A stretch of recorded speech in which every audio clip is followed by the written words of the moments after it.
ಎಲ್ರಿಗೂ ನಮಸ್ಕಾರ. ಮತ್ತೊಮ್ಮೆ ಎಜುಕ್ರಿಯೇಟಿವಿಟಿ ಯೂಟ್ಯೂಬ್ ಚಾನಲ್ಗೆ ಸ್ವಾಗತ ಸುಸ್ವಾಗತ.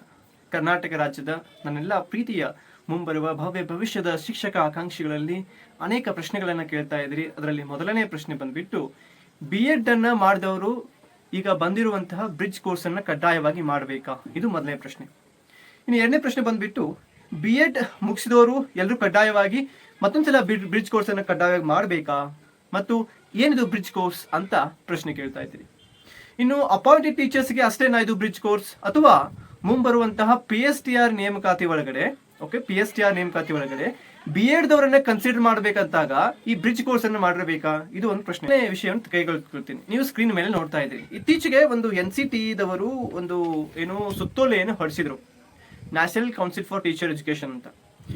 BEd ಪದವಿ ಪಡೆದ ಶಿಕ್ಷಕರ ಬ್ರಿಡ್ಜ್ ಕೋರ್ಸ್. ಈಗ ನೋಡಿ, ಮೊನ್ನೆ ಒಂದು ಸುಪ್ರೀಂ ಕೋರ್ಟಿನ ಒಂದು ತೀರ್ಪು ಹೊರಗೆ ಬಂತು. ಅಂದ್ರೆ 11th August 2023. ಓಕೆ, ಇದಕ್ಕಿಂತ ಹಿಂದ್ಗಡೆ ಯಾರೆಲ್ಲ BEd ಮೇಲ್ಗಡೆ ಏನು ಪ್ರೀ ಪ್ರೈಮರಿ ಸ್ಕೂಲ್ ಟೀಚರ್ಸ್ಗೆ, ಅಂದ್ರೆ ನಾವು 1 ರಿಂದ 5ನೇ ತರಗತಿ ಶಿಕ್ಷಕರಿಗೂ ಜಾಯಿನ್ ಆಗಿದಾರ. ಓಕೆ, ಸೊ ಅವರೆಲ್ಲ ಏನ್ ಮಾಡ್ಬೇಕಾಗ್ತೈತೆ ಅಂತಂದ್ರ ಬ್ರಿಡ್ಜ್ ಕೋರ್ಸ್ ಅನ್ನ ಜಾಯಿನ್ ಆಗ್ಬೇಕು. ಸೊ ಯಾಕೆ ಬ್ರಿಡ್ಜ್ ಕೋರ್ಸ್ ಜಾಯಿನ್ ಆಗಬೇಕು? ಇಲ್ಲಿ ಸುಪ್ರೀಂ ಕೋರ್ಟ್ ಒಂದು ತೀರ್ಪು ಕೊಟ್ಟಿರೋದ್ರಿಂದ ಇಲ್ಲ, ನೀವು ಕಡ್ಡಾಯವಾಗಿ BEd ಅನ್ನ ನೀವು 1 ರಿಂದ 5ನೇ ತರಗತಿ ಶಿಕ್ಷಕರನ್ನ ಆಗ್ಲಿಕ್ಕೆ BEd ನ ಅವಶ್ಯಕತೆ ಇಲ್ಲ, ಅದ್ರ ಬದಲಿಗೆ DEd ಮಾಡಿರ್ಬೇಕು.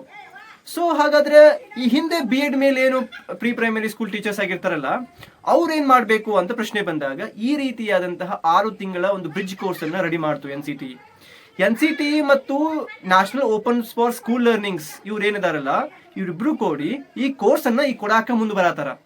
ಯಾರಿಗೆ ಕೊಡತಾರ? ಯಾರೆಲ್ಲ ಆಲ್ ಓವರ್ ಇಂಡಿಯಾದೊಳಗಡೆ, ಅದು ಯೂನಿಯನ್ ಟೆರಿಟರೀಸ್ ಆಗಿರ್ಬೋದು, ಅದು ರಾಜ್ಯದೊಳಗಾಗಿರ್ಬೋದು, ಇವರೆಲ್ಲ ಶಿಕ್ಷಕರಾಗಿದ್ದಾರ. ಅಂದ್ರೆ ದಿನಾಂಕ 11th August 2023 ಒಳಗಡೆ ಈ ಒಂದು ಜಡ್ಜ್ಮೆಂಟ್ ಹೊರಗೆ ಬಂತು. ಈ ಜಡ್ಜ್ಮೆಂಟ್ ಹೊರಗೆ ಬಂದಾದ್ಮೇಲೆ ನೀವು ಸ್ಕ್ರೀನ್ ಮೇಲೆ ನೋಡ್ತಾ ಇದ್ದೀರಿ, NIOS may apply for the recognition to conduct the course of ODL mode of from the ODL ಅಂದ್ರೆ open distance learning mode of NCTE. ODL ಅವರು ಓಪನ್ ಡಿಸ್ಟೆನ್ಸ್ ಲರ್ನಿಂಗ್ ಮುಖಾಂತರ ಈ ಒಂದು ಕೋರ್ಸ್ ಅನ್ನ NIOS national institute for open school ಇವರು conduct ಮಾಡ್ತಾರೆ. ಈ ಒಂದು ಕೋರ್ಸ್ ಅನ್ನ ನೀವೇನು ಡೈರೆಕ್ಟ್ ಆಗಿ ಹೋಗಿ ಕಲಿಬೇಕಂತೇನಿಲ್ಲ, ನೀವು ಇಂಡೈರೆಕ್ಟ್ ಅಂದ್ರೆ ಮನೆಯಲ್ಲಿ ಕುಂತು ಓಪನ್ ಸ್ಕೂಲ್ ಅಲ್ಲಿ ಕಲಿಬಹುದು.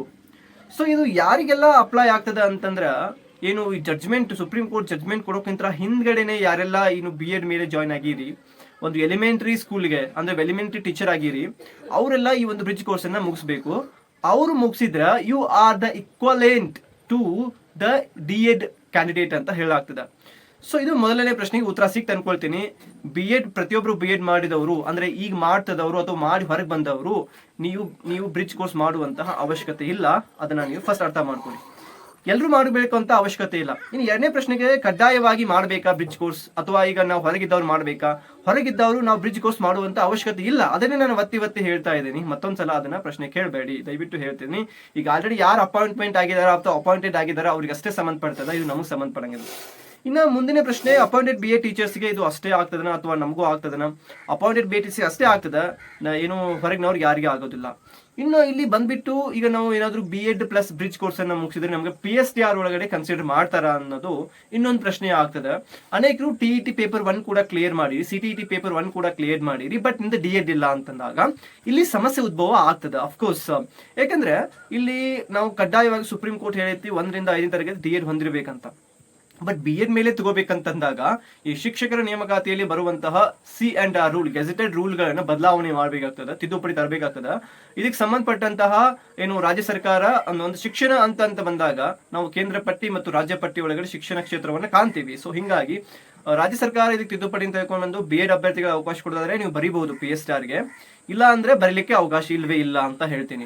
ಯಾಕಂದ್ರೆ ಈಗ ಆಲ್ರೆಡಿ ರಾಜಸ್ಥಾನ್ ಹೈಕೋರ್ಟ್ ಕೂಡ ಇದನ್ನ ಮತ್ತೊಂದ್ಸಲ ಪುನರುಚ್ಚಾರಣೆ ಮಾಡಿದೆ. ಅದೇ ರೀತಿಯಾಗಿ ಅನೇಕ ಅಭ್ಯರ್ಥಿಗಳು ಸುಪ್ರೀಂ ಕೋರ್ಟ್ ಹೋಗಿರೋದ್ರಿಂದ ಕಡ್ಡಾಯವಾಗಿ BEd ದವರು 1 ರಿಂದ 5ನೇ ತರಗತಿ ಸ್ಕೂಲಲ್ಲಿ ಟೀಚರ್ ಆಗ್ಲಿಕ್ಕೆ ಎಲಿಜಿಬಲ್ ಇಲ್ಲ ಅಂತ ಹೇಳ್ಯಾರ. ಇದರಿಂದ ನನಗೆ ಏನು ಲಾಭ ಇಲ್ಲ. ಕೆಲವೊಂದ್ಸಲ ನಾನು ಅಂದ್ರೆ ಇರೋ ವಿಷಯವನ್ನ ಹೇಳಿದಾಗ ಕೆಲವೊಂದ್ಸಲ ದುಃಖ ಆಗ್ತದೆ, ನಾನು ಒಪ್ಕೊಳ್ತೀನಿ. ಬಟ್ ನಾ ಇಲ್ಲಿ ಅಲ್ಟಿಮೇಟ್ ಫೈನಲ್ ಏನ್ ಹೇಳ್ಬೇಕು, ನಾನು ಇರೋದನ್ನೇ ಹೇಳ್ಬೇಕಲ್ವಾ. ಇಲ್ಲದೆ ಇರೋದನ್ನ ಹೇಳಿದಾಗ ಸ್ವಲ್ಪ ಗೊಂದಲಗಳು ಉಂಟಾಗ್ತಾವ. ಸೊ ಹಿಂಗಾಗಿ ತಾವುಗಳು ಅರ್ಥ ಮಾಡ್ಕೋಬೇಕು. ಅದು ಇನ್ನೊಂದು ಅವಕಾಶ ಇದೆ, ಸರ್ಕಾರದವರು ನಿಮಗೆ ಮನಸ್ಸು ಮಾಡಿದ್ರೆ ಅವ್ರು ಕೊಡ್ಬೋದು, ಬಟ್ ಅದನ್ನ ಸರ್ಕಾರಕ್ಕೆ ತಲುಪಿಸುವಂತ ಕೆಲಸ ಮಾಡ್ಬೇಕು ನಾವು. ಸೊ ಹಿಂಗಾಗಿ ನಿಮಗೆ ನಾನು ಹೇಳೋಕಿಷ್ಟೇ, ಈ ಒಂದು ಬ್ರಿಡ್ಜ್ ಕೋರ್ಸ್ ಅನ್ನುವಂಥ ಕಾನ್ಸೆಪ್ಟ್ ಬಂದಿರೋದು ಈಗ ಆಲ್ರೆಡಿ ಅಪಾಯಿಂಟ್ಮೆಂಟ್ ಆಗಿರುವಂಥ ಟೀಚರ್ಸ್ಗೆ.